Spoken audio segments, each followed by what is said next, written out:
Bonsoir à tous et soyez bénis en Christ Jésus. Vous êtes sur Croire pour vivre, votre émission gospel exclusivement sur Canal 7, la chaîne de télévision panafricaine qui voit l'Afrique autrement. Notre fréquence sur le bouquet est 322 et c'est tous les dimanches soirs à partir de 18h30. Mais vous pouvez aussi nous retrouver sur notre page Facebook. N'oubliez pas de liker la page avant d'en sortir, mais aussi et surtout sur YouTube, notre chaîne Croire pour vivre, où vous pourrez revoir toutes vos émissions de sorte de rattraper ce que vous auriez manqué. N'oubliez pas notre devise, notre conviction, notre philosophie, c'est faisons tout ce qui nous est possible et Dieu fera l'impossible. Alléluia. Ce soir, nous allons parler d'un thème ô combien important. Important pour tous les chrétiens du monde, de l'Afrique et du Gabon en particulier parce que nous parlerons de celle du Gabon. Une structure grâce à laquelle nous achetons nos Bibles à des tarifs abordables, grâce à laquelle nous lisons nos Bibles dans des langues qui sont les nôtres, nos langues vernaculaires. Une structure, une agence dont la mission est honorable, une agence qui est pourtant fort active au milieu de nous, mais qui n'est que trop peu connue. Cette institution, cette structure, cette agence est la Société biblique. Au Gabon, on la nomme l'Alliance biblique. Nous allons donc découvrir cette société à travers ses responsables locaux qui sont ici représentés par son président. J'ai cité le docteur Patrick Obam, très connu dans le giron gospel. Bonjour, docteur Patrick Obam. Bonjour.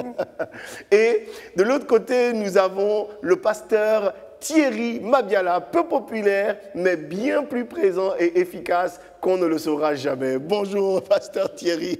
C'est un plaisir de t'accueillir. Mais avant que d'aller en profondeur avec eux, regardons cette vidéo qui résume de manière assez satisfaisante l'Alliance biblique au Gabon.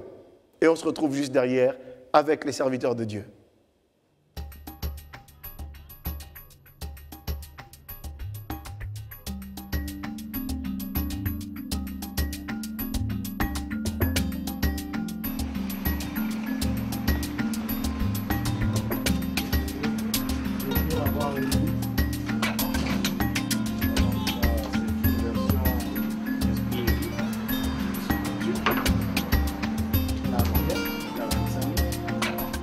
L'Alliance biblique au Gabon existe depuis 1959 en provenance de la Côte d'Ivoire.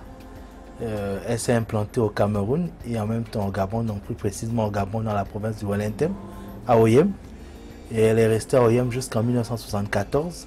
Et de 1974, elle s'est déportée du côté de Libreville. Oui, nous sommes une association reconnue d'utilité publique depuis le mois de mai 2003. Nous avons eu notre reconnaissance juridique.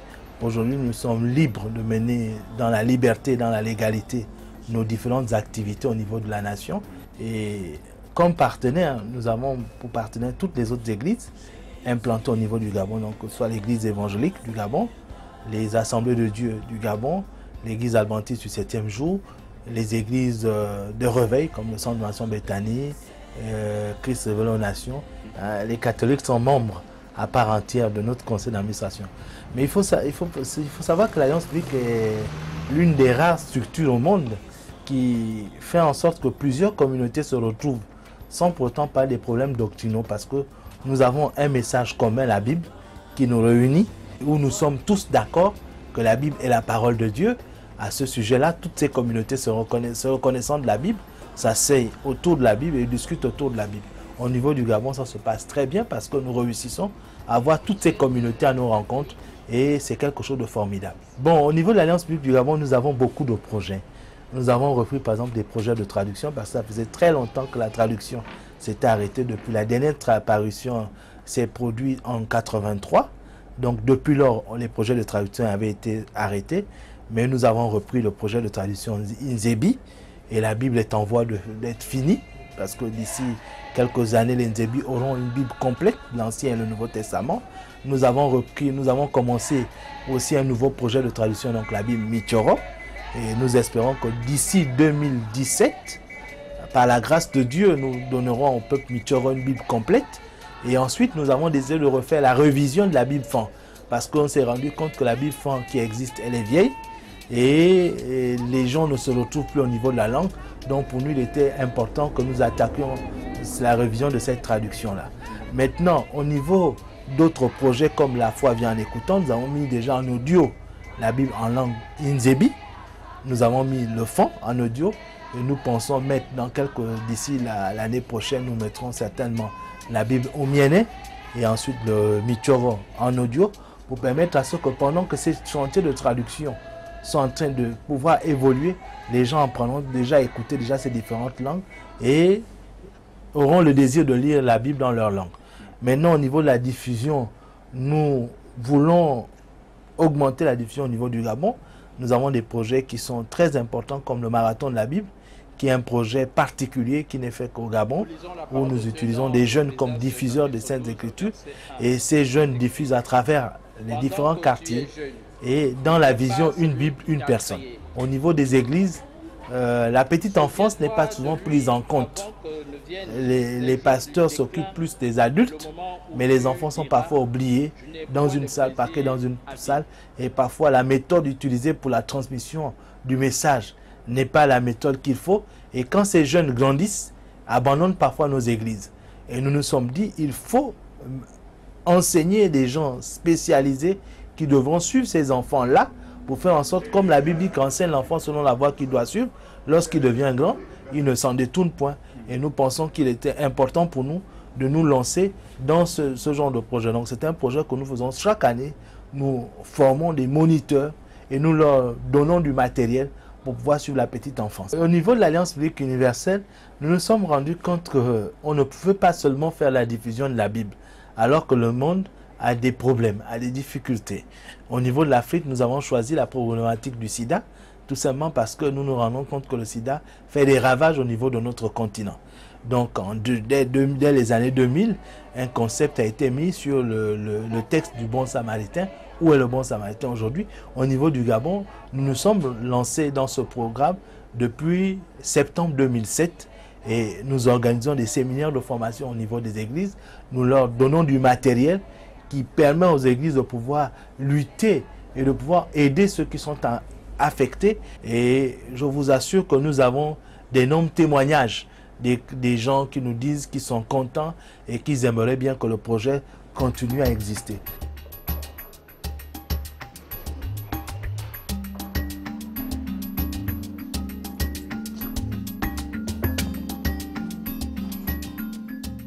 Seigneur, sois avec nous, sois avec l'ensemble des communautés qui œuvrent dans notre pays et partout dans le monde. Seigneur, fais en sorte à ce que nous soyons plus zélés, plus prompts et plus aptes à pouvoir répondre aux exigences de ton appel et de ta parole. C'est par Jésus-Christ, ton Fils, notre Seigneur, en lui, nous avons prié. Amen. La parole de Dieu est le fondement, la base de notre foi chrétienne. Et elle est en fait celle qui nous relie. L'Alliance biblique est une association à but non lucratif qui édite la Bible sans commentaires doctrinaux. Elle a pour objectif de mettre la parole de Dieu à la disposition de tous et à des prix abordables. Quand les gens écoutent la parole dans une langue qu'ils comprennent bien, l'impact est aussi plus grand que d'écouter la parole en langue qu'on n'arrive pas à bien comprendre. C'est pourquoi nous avons cette mission en collaboration avec l'Alliance biblique de tout faire pour mettre en fond au Dieu là où il y a la Bible imprimée. Donc c'est ça l'appareil qu'on utilise maintenant. Quand on reçoit ça, c'est tout le Nouveau Testament.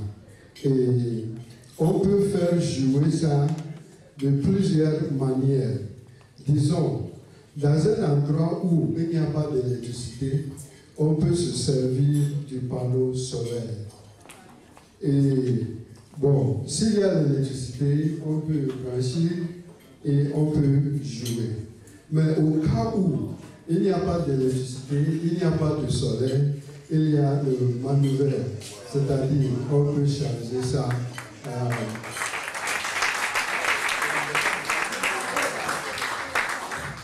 Et avec cet appareil aussi, on peut naviguer. Mazanga mamabwe maluka koma. Matanga mamabwe majan akoma. La Bible reste le seul ouvrage au monde qui a la capacité de changer la vie de tout un chacun. Et les gens qui sont toujours entrés au contact de cette parole ont toujours vu leur vie transformée à travers le monde. Et les gens même ont appris à pardonner au travers de cette parole. Elle guérit les cœurs brisés. Et c'est pour ça qu'au niveau de l'Alliance biblique, nous travaillons davantage à ce que cette parole soit davantage diffusée et traduite dans nos différentes langues, pour que les gens comprennent mieux les Écritures et les mettent mieux en pratique.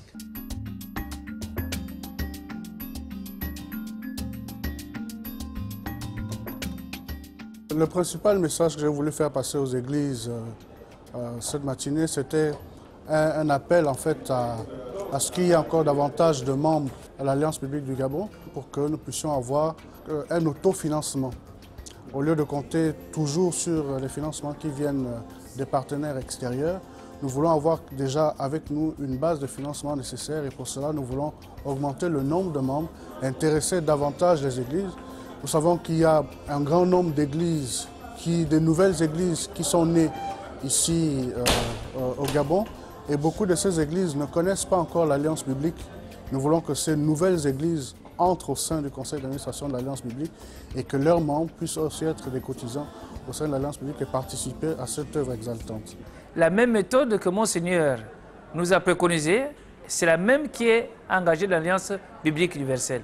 C'est-à-dire l'écoute de la parole, ensuite la méditation. Au-delà de toute réunion que nous ferons, nous mettrons en avant la parole. Une parole méditée, partagée en groupe, avant de faire quoi que ce soit. En fait, on veut être tous guidés par la parole. Dire pas notre parole, mais la parole de Dieu. Et vraiment, c'est formidable. Moi, je me retrouve, et dans le même projet que Monseigneur, nous nous retrouvons tous. Et nous allons vraiment axer tout que sur la parole. Et c'est cette parole qui sauve, c'est cette parole qui transforme. Et dans toutes nos paroisses, et moi, je suis encore plus heureux encore d'entendre cet instrument qui est mis à notre disposition, les traducteurs. Donc, cet appareil qui nous permet d'écouter au moins une fois par semaine, par jour, la parole de Dieu, qu'on médite et qui pourra encore nous emmener plus loin dans cette aventure avec Dieu. Nous n'avons pas le droit de parler à notre nom, mais nous parlons au nom de Jésus-Christ et c'est sa parole qui doit guider chacun d'entre nous. Nous sommes là que pour aider les fidèles à comprendre cette parole, à la mettre en pratique pour que Jésus-Christ rentre dans leur vie. Mon vœu, c'est que la parole de Dieu soit connue et soit vécue, parce que c'est elle qui sauve. C'est elle qui est la lumière. Hein? Vous savez, le Christ, c'est d'abord parole, une parole de Dieu qui s'incarne et alors se donne à chacun d'entre nous. Donc, je souhaite que le Gabon vraiment reçoive la parole et que cette parole soit mise en pratique par chacun d'entre nous pour que nous ayons moins de problèmes et que nous puissions tous nous réaliser en frères et sœurs des mêmes pères. Vous savez, pour transformer une nation, pour transformer un pays, il faut que les élites de ce pays, et l'ambition qu'on a, c'est que les élites de notre pays soient transformés, soient influencés par la parole de Dieu. La Bible dit que priez pour la paix de la ville là où vous êtes, afin que vous puissiez mener une vie heureuse. Si ces personnes sont influencées par la parole de Dieu, alors les populations pourront avoir une meilleure vie.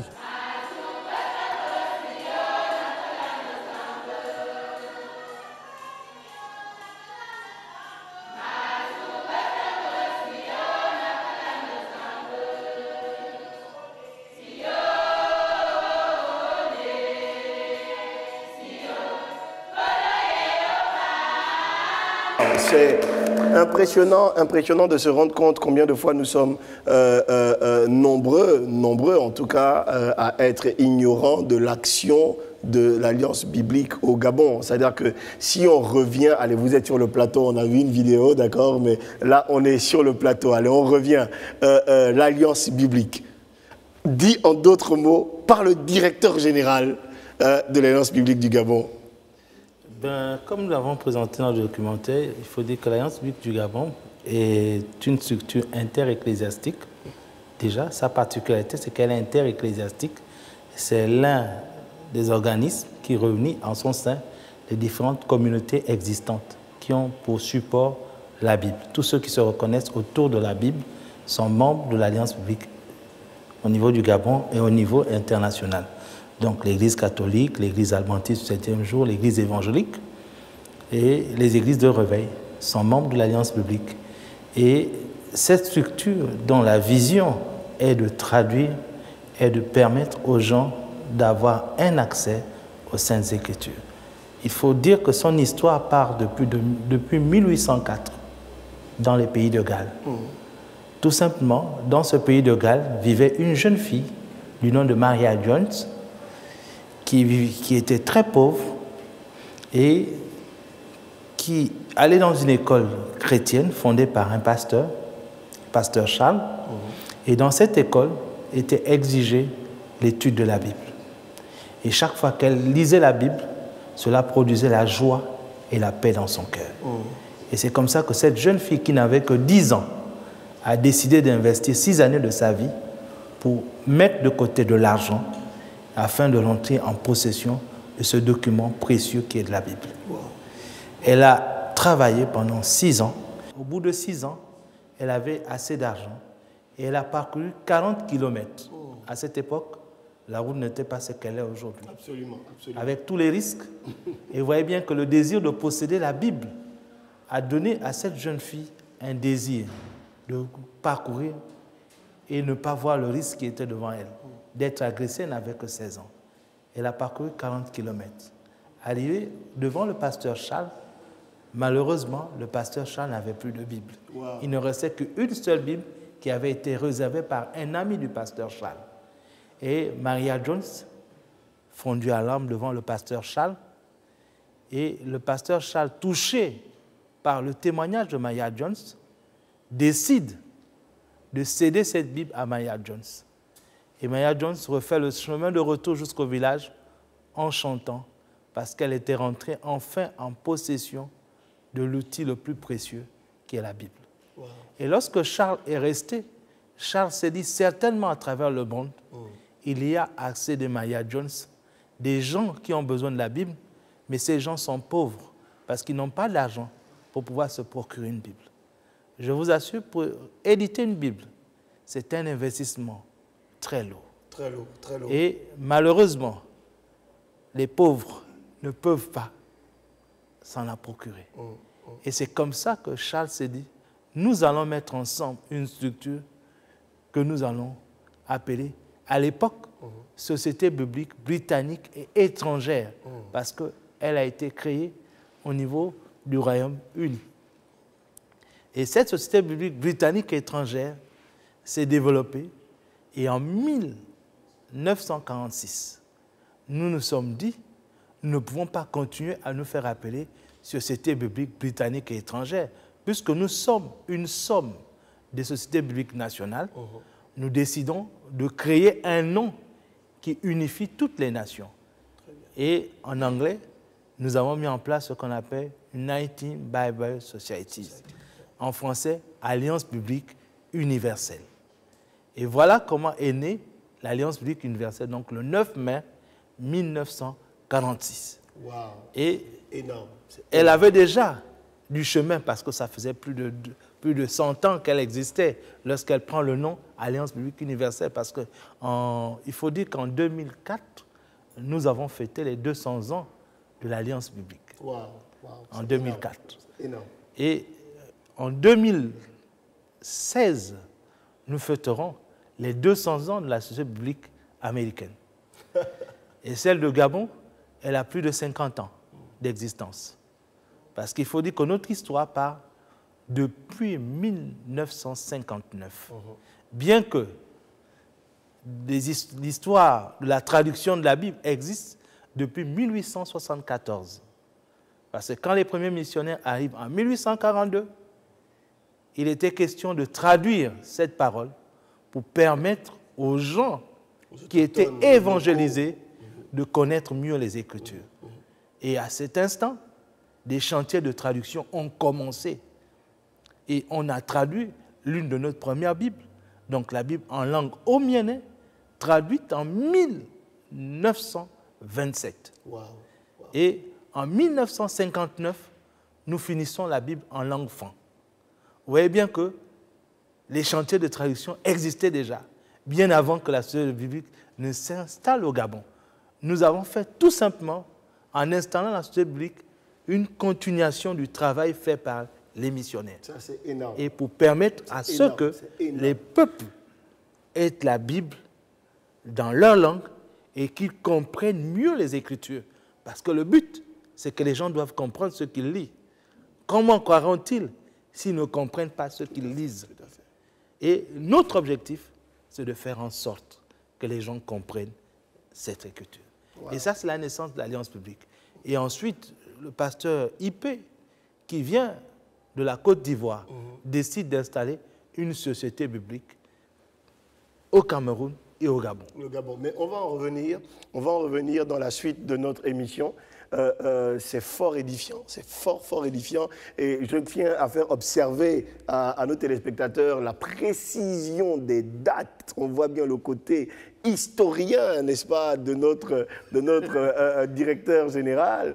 Mais et l'une des choses qui me marque dans votre définition, c'est le côté vraiment interreligieux. C'est le côté éclectique, justement, de cette structure, de cette agence gouvernementale internationale, hein, des fédéraux en termes de production de Bible. Et comme nous avons le président de l'Alliance biblique, Monsieur le Président, dites-nous en plus par rapport justement à la constitution du bureau qui justement reflète toute cette diversité.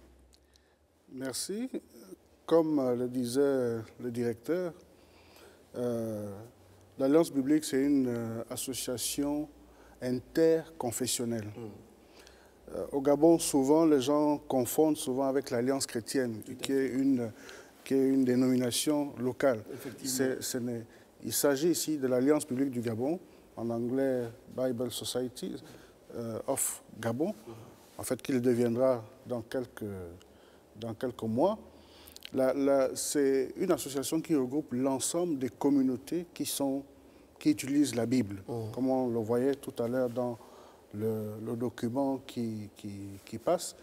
Et cette association est gérée par un directeur, mais il y a un conseil d'administration qui est au-dessus. Ce conseil d'administration, dont j'ai l'honneur d'être le président pendant 4 ans. Encore, parce qu'il faut préciser que la durée du mandat est de 4 ans, voilà. Et qu'il y a eu tout récemment, n'est-ce pas, une réélection. Hein. Voilà, j'ai eu l'opportunité d'être invité par vos soins, naturellement, où j'ai pu voir la confiance de l'ensemble des communautés renouvelée au président que vous êtes. Donc, pour 4 ans encore. Voilà, pour 4 ans encore, pour mener en fait cette barque de l'Alliance publique, parce que nous nous sommes fixés certains objectifs. Et pour revenir à la question que vous posiez tout à l'heure, notre conseil d'administration est constitué de plusieurs communautés. Il y a la communauté protestante, catholique, des réveils, les adventistes. Tous sont représentés au sein de ce conseil d'administration. D'ailleurs, le vice-président, mon vice-président, vient de la communauté catholique, qui est donc l'évêque Kombila, qui représente donc la communauté catholique au sein de l'Alliance publique. Nous avons plusieurs autres communautés. Nous avons l'Église évangélique du Gabon, qui est vraiment actif au niveau de notre conseil d'administration. Et nous avons vraiment le privilège et l'honneur d'avoir une équipe de direction dirigée par le directeur qui est assez efficace. Tout à fait. Et qui nous fait vraiment plaisir. Alléluia, alléluia. Je voudrais dire à l'ensemble de tous ceux qui nous écoutent qu'aujourd'hui, les gens peuvent aller dans des librairies, acheter une Bible, mais vous ne savez pas tout le travail qu'il y a derrière. Tout ce qui se passe derrière, ce n'est pas toujours évident. Et il y a toute une lutte, il y a tout un combat, il y a des investissements lourds qui sont faits derrière pour que la Bible soit à la disposition de chaque chrétien. Aujourd'hui, vous allez à l'église, vous avez la Bible, vous pouvez vous l'acheter, mais il y a tout un travail qui se fait derrière, surtout les travaux de traduction, les travaux de diffusion qui est assez lourd.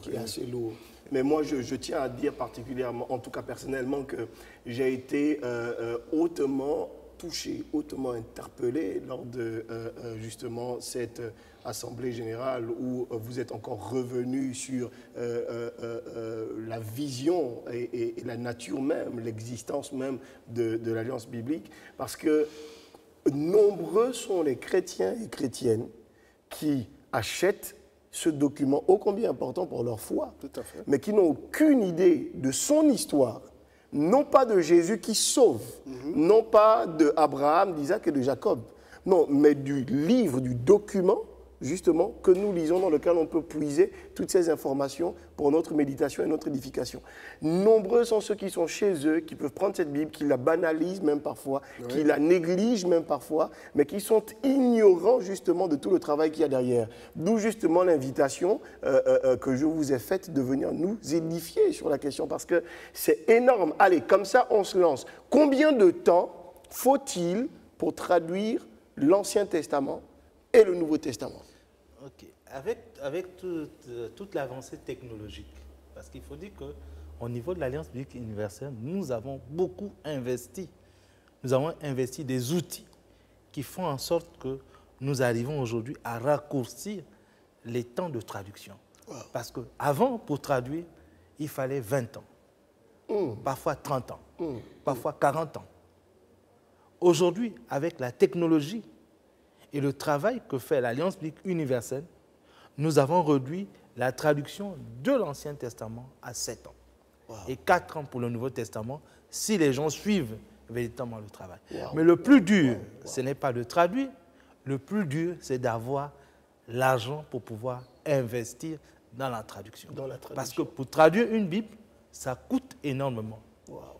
Ça coûte en temps, ça coûte en argent, ça coûte... Et parfois même en santé, parce que les gens doivent être là, il faut étudier, il faut aller étudier la langue source. Tout à fait, tout à fait. Et il faut revenir, il faut corriger, il faut revoir. Exactement. Parce que vous savez, quand vous faites une traduction, ce n'est pas toujours évident. Je vous prends un exemple. Ça dépend du niveau de compréhension de celui qui traduit, qui arrive à traduire correctement le texte. Tout à fait. Donc, au niveau de l'Alliance biblique universelle, nous nous sommes dit, nous ne prenons pas des gens qui ne sont pas capables de traduire correctement. C'est pour ça que pour faire une traduction, nous avons besoin des locuteurs de la langue. Non pas des gens qui ont appris la langue, mais des gens qui sont nés de la langue.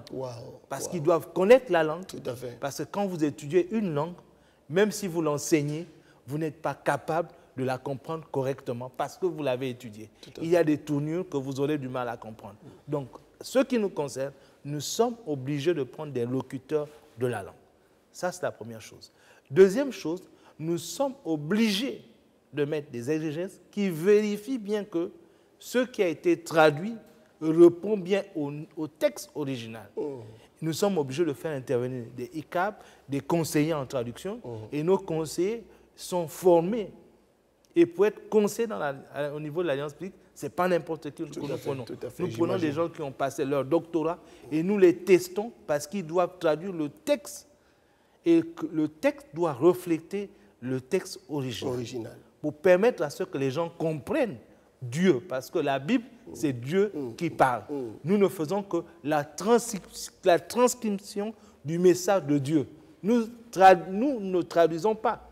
Nous permettons à Dieu de parler aux gens au travers de nous. Donc, ce n'est pas un travail facile, simple, mais c'est un travail qui nécessite vraiment beaucoup d'investissement. Beaucoup d'investissement, beaucoup de compétences. La dimension, effectivement, de traduction est importante. Vous avez dit, dans le texte, on a vu que vous l'aviez déjà, et vous l'avez redit tout à l'heure, vous l'avez traduite en Nomiene, en Fang, et j'ai cru savoir que vous l'avez faite en Inzebi aussi. Nous avons, au niveau du Gabon, il faut dire que nous avons 3 traductions de la Bible complète. D'accord. Nous avons la première Bible, donc, Omiene, la deuxième Bible, Fang, la troisième Bible, Yipunu. Donc, ces 3 langues ont une version complète de la Bible. Mais ensuite, il faut dire que nous avons beaucoup de portions. Nous avons 2 Nouveaux Testaments. Tout à fait. La traduction en Inzebi et en Getchogo. D'accord. Et quelques petites portions en Kota, quelques livres en Teke, beaucoup de livres. Mais tout ça, ça nécessite des moyens financiers. Mais nous nous sommes dit, notre objectif, c'est de faire en sorte que d'ici 2017, d'ici 2018, le Gabon ait au moins 5 traductions complètes de la Bible. Wow. C'est infime par rapport au nombre de langues. Tout à fait. Au nombre de dialectes. Nous avons environ entre 42 et 62 dialectes au niveau du Gabon. C'est infime. Mais nous voulons atteindre cet objectif. Ensuite, commencer la traduction d'autres langues. Parce qu'il faut dire que nous avons des Bibles qui sont faites aussi en partenariat avec d'autres pays. Okay. Par exemple, c'est le cas de la Bible en langue Vili, qui est fait aujourd'hui au niveau du Congo-Brazzaville. Nous sommes en partenariat avec le Congo sur cette Bible. Parce que nous voulons que lorsque la Bible des Vili sera prête, les Vili du Gabon vont pouvoir l'utiliser, les Vili de l'Angola vont pouvoir l'utiliser, les Vili de la RDC vont pouvoir l'utiliser. Donc c'est comme ça que travaille l'Alliance biblique. Nous avons fait la traduction pour nous, nous l'envoyons au Congo. Lorsque la traduction Zébi sera finie, nous l'enverrons aussi pour que les Zébis du Congo l'utilisent. C'est comme avec la traduction Fan qui est utilisée en cheval entre le Gabon et le Cameroun. C'est une Bible faite au Gabon, mais qui est utilisée au Cameroun. Parce que c'est comme ça que nous fonctionnons au niveau de l'Alliance biblique, parce que nous sommes une somme des sociétés bibliques. Nous sommes une fraternité. Donc nous nous entraidons dans tout ce que nous faisons. C'est assez beau de se rendre compte qu'on est dans un pays où on nous targue déjà sur le plan économique souvent de ne rien créer, de ne rien produire, mais quand même on peut produire, on peut produire des Bibles en langue vernaculaire et qui soient utiles. Le côté langue est très fort. Lorsque vous avez dit tout à l'heure qu'il est important de prendre les gens qui sont, donc, qui sont nés dans cette langue, donc qui parlent la langue de manière naturelle, dans le sens où ils sont, allez, on va dire des Nzébi qui ont grandi donnez-moi un coin d'Ambigou, par exemple, d'accord, eux, ils seraient mieux capables de traduire le Nzébi. Parce qu'effectivement, il y a des expressions comme Matsanga, dans une version qui dit les larmes ou la souffrance, et Matsanga, qui veut dire en même temps les nouvelles. Donc vous êtes confronté à ça aussi? Oui, c'est pour ça que vous savez, quand nous mettons en place une équipe de traduction, nous mettons d'abord des traducteurs, des gens qui vont traduire. Et ensuite, nous mettons aux côtés des traducteurs une équipe des réviseurs. Des gens qui vont lire ce que les autres ont traduit et qui vont apporter leurs avis et leurs commentaires. Parce que vous savez, en termes de langue, vous avez, je prends un exemple comme le Fan. Vous avez les Fans dans l'estuaire. Vous avez les Fans dans le Moyen-Ogooué. Vous avez les Fans dans le Wellington. Vous avez les Fans dans le Goué-Vino. Mais quand vous allez seulement dans le Wellington, vous parlez avec un Fan de Bitab, vous parlez avec un Fan de Mimvoul, vous parlez avec un Fan de Minzik, vous allez vous rendre compte qu'il y a des variantes qui existent. Wow. Et tout ça, c'est le Fan. C'est le Fan. C'est le Fan. Mais si vous traduisez mal, pour les uns seront frustrés parce que ça veut dire autre chose chez eux. Wow. Donc, ce qui fait qu'en termes de traduction, nous sommes obligés de travailler avec toute une équipe pour que nous puissions ensemble tomber d'accord sur un Fan qui va être universel. Wow. Et c'est pour ça que la Bible, elle est particulière, parce qu'elle arrive à donner un langage universel, que vous soyez au sud ou à l'est. Lorsque nous allons traduire ce Fan-là, le Fan qui sera à musique, en Mimvoul, sera heureux parce que nous allons mettre autour en disant nous avons pris ce mot parce que ce mot était le mieux approprié par rapport à celui-là. Tout à fait. C'est pour ça qu'il y a une équipe de réviseurs. Mais c'est un travail monstre, Monsieur le Président, de se rendre compte qu'il doit y avoir des débats houleux à des moments. Bon, j'imagine que dans l'amour du Seigneur, bien sûr, on ne va pas se faire des coups de poing, mais il doit y avoir des débats houleux sur le fait que non, chez moi ça se dit comme si, non, c'est plutôt comme ça. C'est assez spécial. C'est un travail assez particulier. Quand vous assistez à...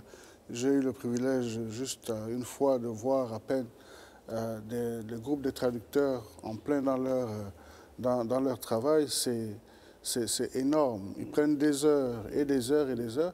Mais ce qu'il faut aussi dire, c'est que, comme le disait le directeur tout à l'heure, il y a des méthodes scientifiques qui sont aussi appliquées. Très bien. Des méthodes scientifiques qui permettent quand même de pouvoir rassembler les gens et de les amener, de les mettre d'accord sur une certaine orientation. Donc, pour ça, l'Alliance biblique a une expérience déjà qui est avérée. Et nous utilisons, comme on le disait tantôt, les traducteurs qui peuvent venir soit, les experts en traduction qui peuvent venir soit des autres pays. Des autres pays, effectivement. Et qui viennent, et tout ça, ça nécessite des moyens financiers importants. Ça nécessite des moyens financiers. Pour le succès de votre mission, à l'année, comme ça, j'ai parcouru un peu, combien vous avez besoin en termes de budget? Non pas combien vous avez de budget déjà, mais de combien auriez-vous besoin? On ne sait jamais, peut-être qu'il y a un multimilliardaire là qui nous regarde et qui va se dire, moi, Jésus, c'est mon Seigneur et mon Sauveur, écoutez, je peux donner la moitié sur l'année ou le tiers, on ne sait jamais. Combien en moyenne? J'ai vu que c'était un peu plus de 100 millions de francs CFA par an pour que réellement les missions soient menées à bien. Oui, c'est environ plus de 100 millions que nous utilisons chaque année pour pouvoir mieux mener nos différentes activités. Il faut dire qu'au niveau de la traduction, ça nous coûte énormément parce qu'il faut payer les traducteurs, il faut les déplacer pour les formations. Déjà, l'Alliance publique a décidé depuis quelques années de former les traducteurs. Donc les traducteurs ont au minimum, les équipes de traduction vont en voyage au moins 2 fois dans l'année pour être formés dans les techniques de traduction parce qu'ils doivent être performants. Surtout que nous avons mis en place un logiciel qui est unique, qui n'est pas utilisé par plusieurs personnes. Les gens ne peuvent pas avoir accès parce qu'il faut avoir un mot de passe et un code pour pouvoir accéder à ce logiciel. C'est le logiciel Paratext qui permet de faciliter la traduction. Et à l'intérieur du Paratext, vous avez toutes les concordances, tous les dictionnaires, toutes les traductions faites dans les différentes langues.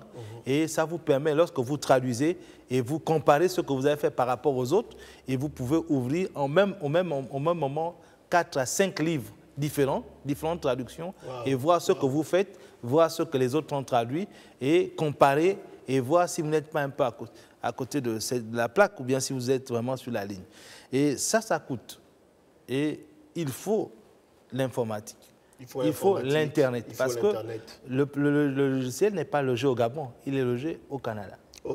Donc vous devez attaquer le serveur qui est là-bas quand vous rentrez sur le Paratext. Et si vous n'avez pas une bonne liaison Internet, vous ne pouvez pas attaquer le serveur. Donc vous voyez bien que tout ça, pour rien que faire la traduction, ça coûte. Et ensuite, lorsque vous avez fini de faire la traduction, vous pouvez perdre votre ordinateur. Un virus peut venir et votre ordinateur... Et tout plante. Et tout plante. Et là, vous avez perdu tout le travail que vous avez fait. C'est pour ça que nous, au niveau de l'Alliance publique, nous avons mis en place ce logiciel Paratext. Même si vous perdez votre ordinateur aujourd'hui, si vous avez fait vos envoyer-recevoir, vous prenez un nouvel ordinateur, vous rentrez avec votre mot de passe, vous récupérez tout votre travail. Oh, c'est super. Vous voyez bien. Donc, c'est un investissement qui est lourd. Et qui nécessite forcément du partenariat, du soutien. Et c'est pour ça que nous ne sommes pas une église. Il faut bien le préciser. Nous sommes au service des communautés. Tout à fait. Nous existons pour servir les communautés. S'il n'y a pas de communauté, nous n'avons pas de raison d'exister. Très bien. Et il faut bien que les gens le comprennent. Nous ne sommes pas une église. Oui, c'est vrai que et nous ne deviendrons jamais une église. Absolument. Nous resterons dans le cadre d'être un bras au service des églises. Nous appartenons pour les églises et ce sont les églises qui sont nos patrons. Donc ça veut dire que besoin de beaucoup d'argent, énormément d'argent. Quelles sont vos sources de revenus? Allez, comme ça, de but en blanc. Comment l'argent arrive à vous pour votre fonctionnement? Le travail est énorme. Besoin de financement important. Au passage, j'annonce donc à qui me suit, à qui nous suit, qui suit cette émission, que vous ayez 100 francs, que vous ayez 20 000, que vous ayez 20 millions et pourquoi pas que vous ayez 200 millions, vous pouvez, n'est-ce pas, comme ça, être utile et contribuer de manière effective, n'est-ce pas, à la production de livres. Mais dites-nous, quelles sont vos sources de revenus? L'Alliance publique vit avec les contributions de ses adhérents. Les adhérents sont de plusieurs types. Il y a les communautés religieuses. Chaque communauté religieuse membre de l'Alliance publique, chaque année, donne une petite subvention pour permettre à l'Alliance biblique de pouvoir fonctionner. Et il y a des adhérents aussi individuels, donc chaque personne, chaque individu ou une organisation peut être membre de l'Alliance biblique et contribuer financièrement avec soit une cotisation annuelle ou mensuelle, c'est selon chacun, pour le fonctionnement de l'Alliance biblique. Maintenant, ça c'est au niveau du Gabon. D'ailleurs, notre objectif dans les prochaines années, c'est qu'au niveau du Gabon, le nombre d'adhérents puisse augmenter. Et je voudrais préciser que les adhérents, ce sont des personnes de toutes sortes. Tous ceux qui nous suivent en ce moment peuvent être adhérents, membres de l'Alliance biblique par leur cotisation. Et nous recevons aussi des dons des autres sociétés bibliques qui sont partout dans le monde. Je voudrais au passage dire que l'Alliance biblique est après l'ONU l'organisation qui est la plus répandue dans le monde. Et nous... Parce qu'il s'agit quand même de la Bible qui est en même temps le livre le plus controversé au monde, le livre le plus lu, le plus vendu, voilà. Le plus traduit, incontestablement. Oui, ça se comprend. C'est un livre particulier. Et donc, j'ai même vu, sans vouloir vous couper, Président, j'ai même vu que lors du lancement de la nouvelle Bible Louis II, vous l'aviez fait à Paris, je pense, au siège de l'UNESCO. C'est ça? C'était à Paris ou... Au siège de l'UNESCO. Lors du lancement de la Bible Parole de vie. D'accord. Qui est une traduction français fondamentale. D'accord, Parole de vie. Parole de facile. L'archevêque Basile, tout à fait. a été à l'honneur parce qu'il a représenté les évêques d'Afrique au lancement de ce nouveau produit que nous avons fait au siège de l'UNESCO. Il faut dire que l'Alliance biblique est partenaire de l'UNESCO, tout simplement parce que nous avons des projets d'alphabétisation. Nous ne faisons pas seulement la traduction de la Bible, nous nous sommes dit qu'il faut que les gens apprennent à lire. On a beaucoup d'analphabètes au niveau de leur langue. Ils peuvent être alphabétisés en français, mais analphabètes dans les langues locales. Dans les langues locales. Et beaucoup de gens parfois parlent leur langue locale, mais sont incapables de l'écrire. Tout à fait. Et nous nous sommes dit, il faut créer des projets d'alphabétisation. Ça, c'est l'un de vos chantiers, directeur général. Donc, nous faisons des projets d'alphabétisation. Et l'UNESCO a reconnu que dans ce domaine-là, l'Alliance biblique a atteint un niveau que beaucoup n'ont pas atteint. Je prenais un exemple de mon collègue du Burkina. Au niveau du Burkina Faso, rien ne se fait en traduction sans l'alliance, en alphabétisation, sans l'Alliance biblique. Et l'État a dû décerner à l'Alliance biblique du Burkina une médaille de reconnaissance parce qu'elle participe au développement de la société. Sur le plan de l'éducation nationale. Sur le plan de l'éducation des jeunes et les adultes. Parce qu'il faut prendre en compte les adultes qui ne savent pas lire, qui aimeraient bien pouvoir apprendre à lire eux-mêmes ou à écrire eux-mêmes. Et ici, il faut tenir compte que nous avons beaucoup d'analphabètes. Beaucoup. Avec tous ceux qui nous arrivent de l'autre côté. Tout à fait, tout à fait. Et qui font des enfants avec des femmes de chez nous. Tout à fait. Eux-mêmes ne sont pas allés à l'école. Parfois, n'encouragent pas les enfants à aller à l'école. Tout à fait. Moi, je prenais un exemple. Tout à l'heure, j'ai pris des gens pour travailler. Je leur ai demandé de signer. Ils étaient incapables de signer. Quand je regarde la signature qu'ils m'ont fait, je leur ai demandé, mais est-ce que c'est ça la signature? Vous avez signé là? Et ils m'ont dit, patron, nous ne savons ni écrire, ni lire. Et chacun a griffonné. Et je suis resté là, je me suis dit, il y a du chantier, il y a du travail, parce qu'il faut apprendre à ces gens-là à lire pour qu'ils soient utiles. C'est énorme, c'est énorme. Ça, c'est une chose. Maintenant, sans vouloir te couper, homme de Dieu, parce que tout à l'heure, le président disait quelque chose de fort important par rapport justement aux moyens de financement. Justement, comme il nous reste peu de temps, j'aimerais qu'on puisse... Je vais revenir sur les moyens de financement parce que c'est important que les gens comprennent. Au niveau de l'Alliance biblique universelle, nous avons du soutien de certains partenaires, certaines sociétés bibliques, que nous appelons des sociétés bibliques subventionnantes. Donc, dans leur pays, il y a des gens qui disent « nous donnons pour la traduction de la Bible ». Parce que je vous ai dit que dans l'histoire de la traduction de la Bible, elle parle de Maya Jones. Donc, les gens décident de dire « moi, le peu que j'ai, je veux donner pour pouvoir faire en sorte que les gens aient une Bible. Donc, dans certains pays, comme par exemple au niveau du Gabon, nous avons le soutien de la Société biblique hollandaise qui nous aide énormément dans nos projets de traduction. Ils ne parlent peut-être pas nos langues, tout à fait, mais sont touchés et contribuent à ce que nous traduisons la Bible dans nos langues.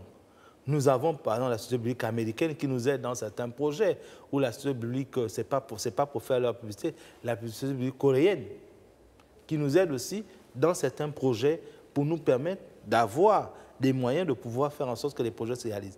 Mais ce que je veux dire à l'ensemble de la chrétienté, il faut qu'on comprenne une chose, c'est que il y a des gens qui ont investi dans le temps. Et des générations arrivent aujourd'hui en Europe. Ces générations n'ont pas les mêmes aspirations que ceux qui sont en train de partir. C'est pour ça que de moins en moins, les subventions que reçoivent les sociétés bibliques qui sont subventionnées sont de plus en plus... Elles sont décadentes. Parce que tout simplement, elles sont moins ceux qui investissaient sont en train de partir et la génération qui vient, leur aspiration n'est pas la même. Tout à fait. Donc, nous disons au niveau des sociétés, au niveau de l'Afrique, au niveau de la nation, nous disons que si une société biblique qui veut être une société biblique forte, si elle veut résister dans le temps et dans l'espace, elle a besoin que l'Église nationale soit le premier soutien de la société biblique nationale. Pour permettre à ceux que la Bible soit traduite pour leur peuple et pour que ces pasteurs et ces prêtres aient un outil pour mieux transmettre le message qu'ils prêchent. Je vous raconte une scène que nous avons vécue dans le Moyen-Ogoué. Tout à fait.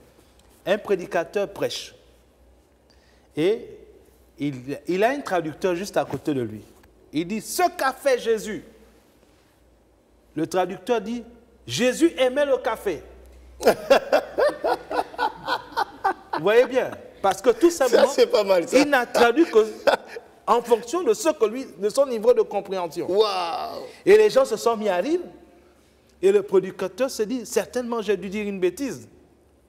Mais celui qui avait traduit n'a traduit que ce qu'il avait compris. Exactement. Donc c'est pour ça que la traduction est d'une importance importante. Capitale. Et si les gens veulent que leur message ait un support et que les gens comprennent leur message, qu'ils le mettent en pratique, ils ont besoin que nous fassions ce travail pour eux.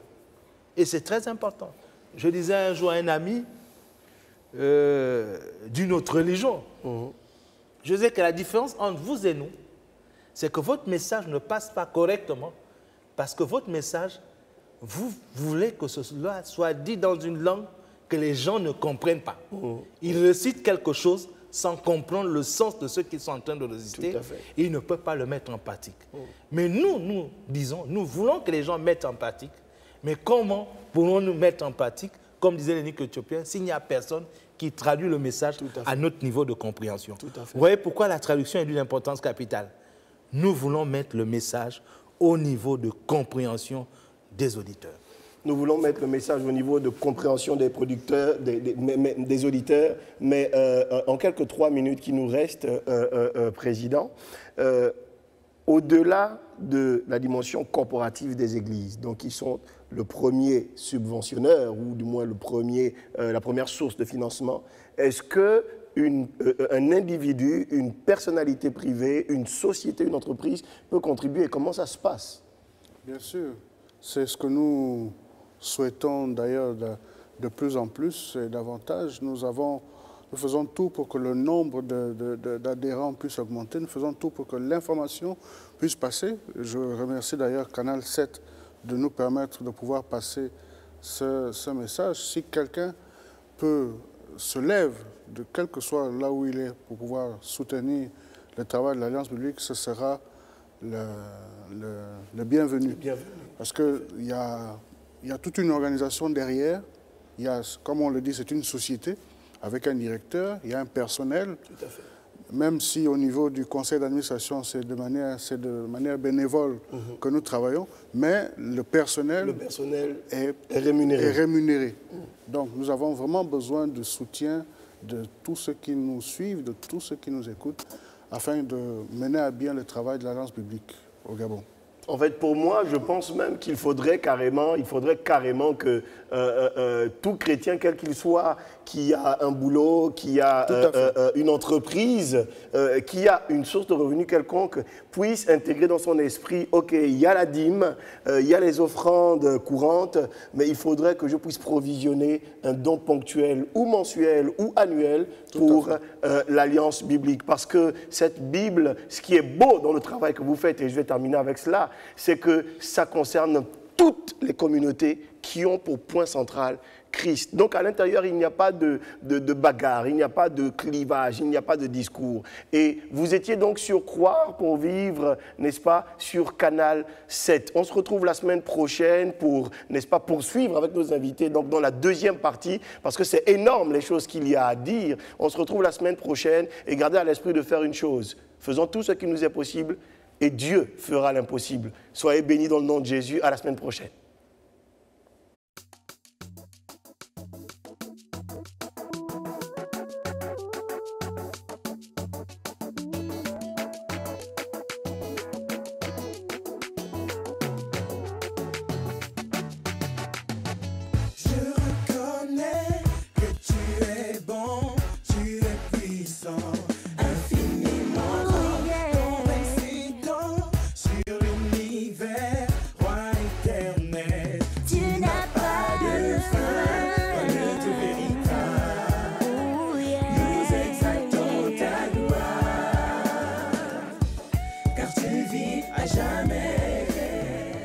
Tu mérites toute la gloire.